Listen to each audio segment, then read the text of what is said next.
It's the coldest day of the year. We find Katelyn up here. How are you doing? I'm very cold too. How about you? With the warmth of a book. What you reading? I am reading The Jasmine Throne by Tasha Suri.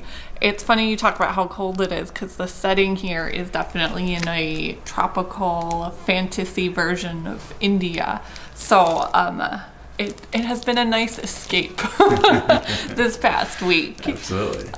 It's about a lady's maid, Priya, who is a maid to a disgraced princess named Malini, and they are in a province of Parajat Dvipa, and it's actually revolting. So the book's about how Priya and Malini fit into that revolt. If you haven't noticed already, I really love sci-fi and I really love fantasy. And what I look in sci-fi and fantasy, what I look for is really great world building, character arcs, and great writing. And this book definitely has all three. I would say when reading the reviews on it, they were talking about how the theme of power is really the crux of this book, and I would agree with that.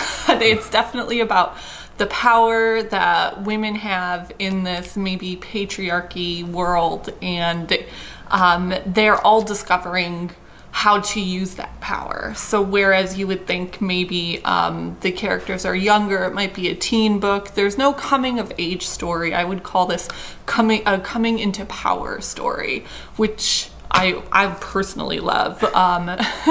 Priya is on the typical like fantasy hero journey where she starts off with a little bit of magic, but by the end of the book she's this all-powerful double, triple magic person, and I'm a big sucker for those stories for sure.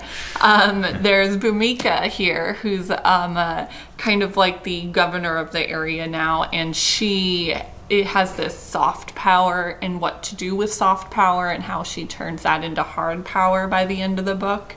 And then of course there's Malini, the princess, who's been disgraced for maybe conspiring against the current emperor, and she understands the power that she's always had. So that was really fun. I would also say the story is about the relationship between Malini and Priya and how the love develops between them, because it starts off and there's obviously a huge power differential. Again, power differential between the two of them, as Priya's the maid and Malini's the princess, but Tasha Suri makes Malini really ill when they first meet, and she's essentially imprisoned. So that's how she kind of offsets that and allows trust, and then eventually love kind of pulls them together before by the end of the book pushing them apart.